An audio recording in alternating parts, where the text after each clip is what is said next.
மீனா சொல்கிறாங்க, ஃப்ரெண்டெல்லாம் அப்புறம்தான், வெளியில் ஒழுங்காக இருக்கணும். ஃப்ரெண்டு கரெக்டாக இருப்பேன் தங்கச்சி.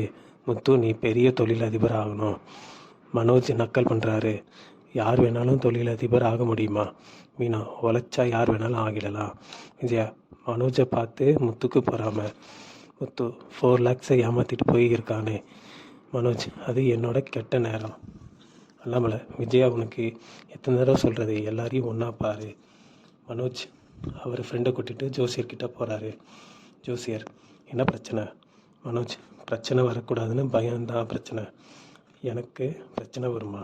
ஜோசியர் கட்டம் கட்டுறாரு, கண்டிப்பாக இவருக்கு பிரச்சனை வரும். மனோஜ் வேறு வழி இல்லையா? ஜோசியர் கர்ண மாதிரி உனக்கு கவசம் வேணும்.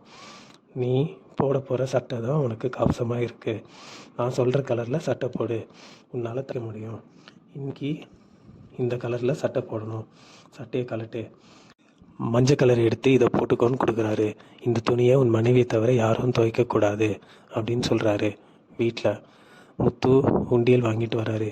விஜயா தெரு தெருவாக போய் பிச்சை எடுத்தால் தான் ரூம் கட்ட போகிறீங்களா? மனோஜ் வீட்டுக்கு வராரு துண்டோட. முத்து உனக்கு தட்டு தாண்டா பிச்சை எடுக்க கரெக்டாக இருக்கும். விஜயா துண்டை எடுதா?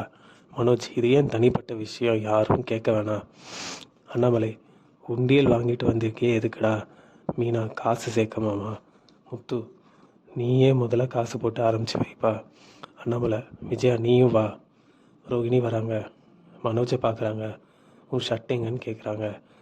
மனோஜ் ஜோசியரை பார்த்துட்டு வந்ததாக சொல்கிறாரு. ரோகிணி மனோஜ் லெட்டர் அனுப்புனதே உன்னை யாரோ ப்ராங்க் பண்ணதான். ஆனால் இதெல்லாம் நம்பிட்டு இருக்கியே, நீ எப்போ தான் திருந்து போகிற? மனோஜ் சொல்கிறாரு, நான் யாரையும் நம்ப போகிறது இல்லை. ரோகிணி உனக்கு பிரச்சனை பயம்தான் அப்படின்னு சொல்லி இதோட எபிசோடை முடிக்கிறாங்க. நாளை மீனா பந்தயம் கட்டுறாங்க.